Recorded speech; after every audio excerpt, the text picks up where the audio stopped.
I don't think it's a political game. Really? But the thing is that people read into that in different ways, right? Yeah, that's a tough, like, what do you mean by political? That doesn't mean anything. You sure about that? Let's find out.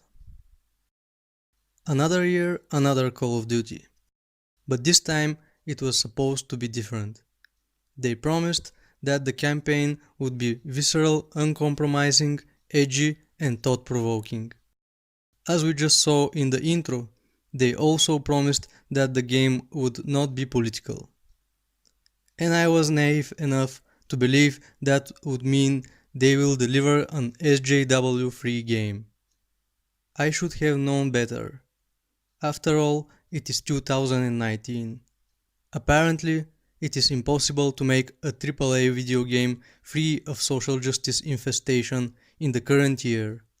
But without further ado, let's take a deep dive into this pit full of SJW excrements that is called Call of Duty Modern Warfare. The game starts establishing the Russians as the over-the-top cartoony villains right off the bat. Now let's begin with something softcore and leave the hard stuff for later. While walking through the fictional shithole country of Urzikstan, which is under Russian occupation, we hear a Russian soldier who refuses to accept the possibility of getting killed by a female. Yes, Infinity Ward, don't forget to expose the Russians for the patriarchal bigots that they are. After we dispose of the disgusting Russian bigot, things get uglier. At this particular scene, the Russians are hanging people on a crane. However, there is one minor and interesting detail about the practice of hanging people from cranes in real life. This is a method typical for Iran. Iran commonly uses cranes as platforms for public execution. Well, I can't show you here the real deal, because we obviously live in times of unprecedented free speech, and censorship totally doesn't exist. But I urge you to Google Iran hangings and you will see what I mean. As for why the Russians would use such ancient methods of oppression typical for the Middle East, well, apparently, according to Infinity Ward, Russians are not only evil, but also straight up medieval. Now, let's continue with more funny stuff. Let's hear what the main Russian suka blat has to spew as propaganda.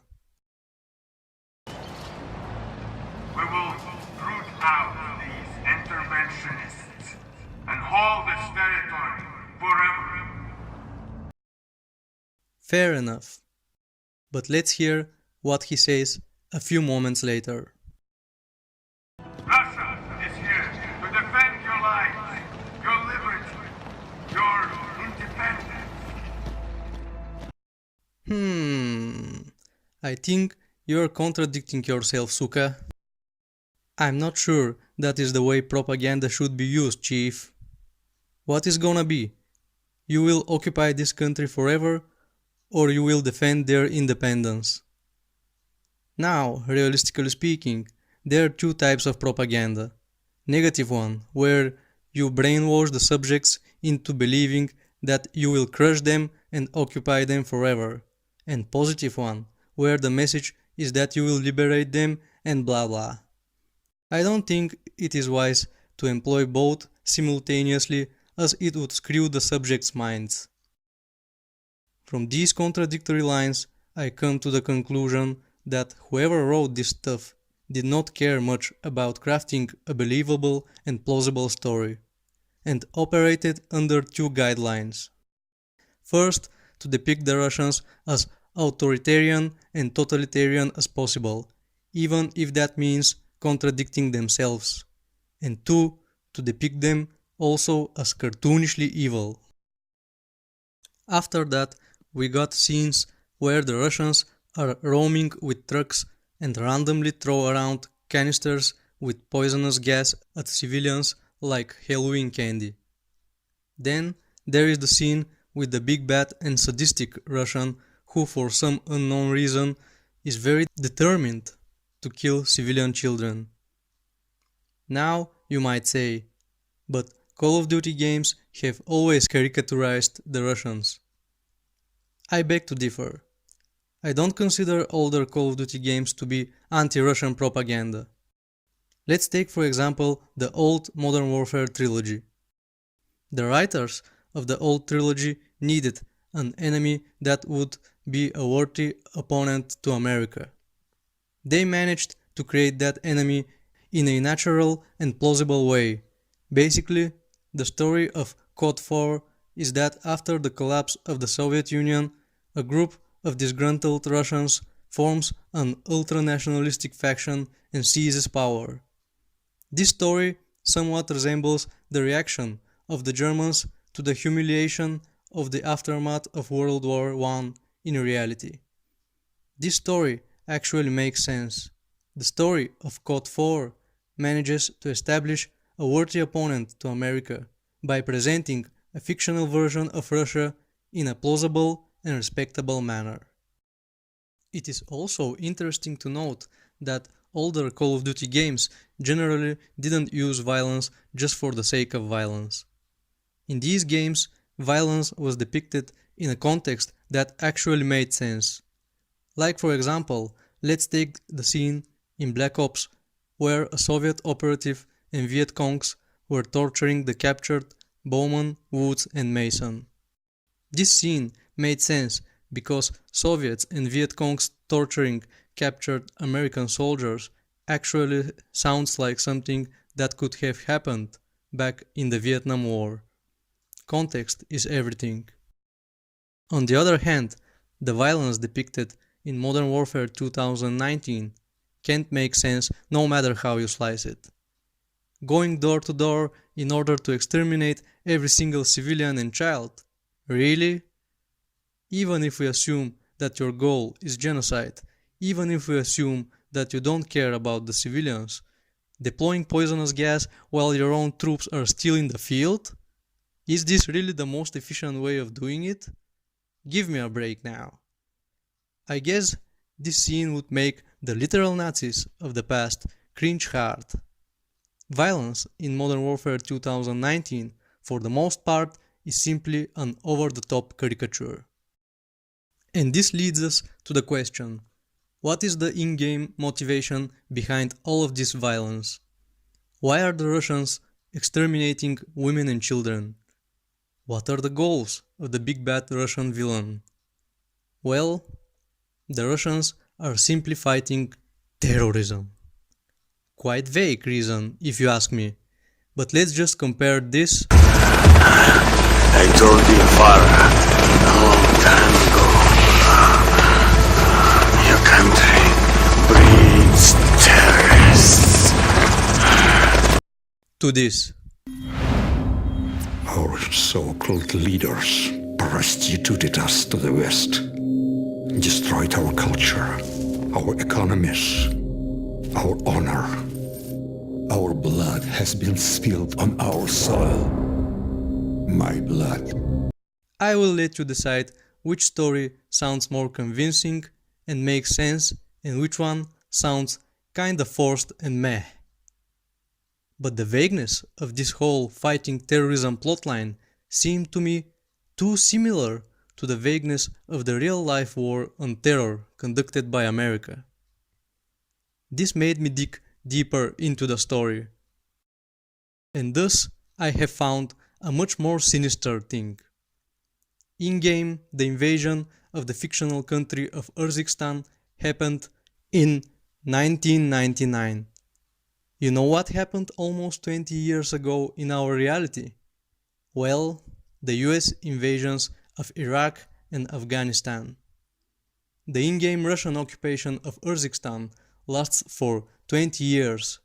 The real-world war on terror, led by America, lasts for nearly 20 years now. In-game, the Russians bombed the so-called Highway of Death.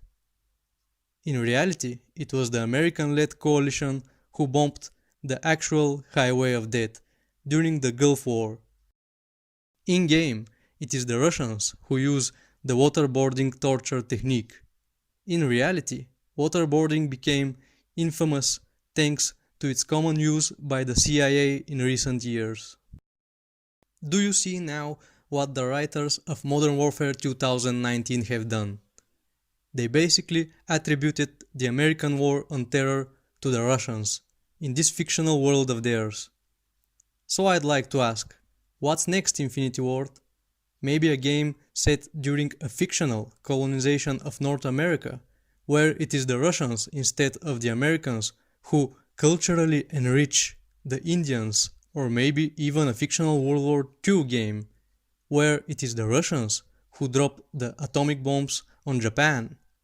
I see a lot of people saying, "But it's a fictional story." Now you can clearly see that it is not that much of a fictional story. They obviously wanted to tell the story of the war on terror, but for some reason didn't have the balls to do it properly. Maybe they thought that the average American consumer can't handle the ugliness of the American war on terror, so they had to shield him from the truth. They promised us a visceral, uncompromising, edgy and thought-provoking game, but instead went for a safe bet by depicting the Americans as the ultimate good guys and attributing all the ugly elements from recent American history to the Russians. Is this thought-provoking, Infinity Ward? To be honest, Modern Warfare 2 was far superior in this regard. Modern Warfare 2 had the balls to depict an American villain. Modern Warfare 2 gave us General Shepard, who was a caricature of your typical America, fuck yeah! type crazy jingoist. Modern Warfare 2 didn't shield you from the fact that such Americans exist, and this was actually thought-provoking. But I have a feeling that is not the only problem. I have a feeling that someone among the writers of Modern Warfare 2019 is a raging SJW liberal loony. Maybe someone is so ashamed of their own history that he thinks he can atone by literally rewriting it. Yes, wash away your liberal guilt by attributing all of the shit to the Russians. Yes, give us more strong and independent women in positions of authority.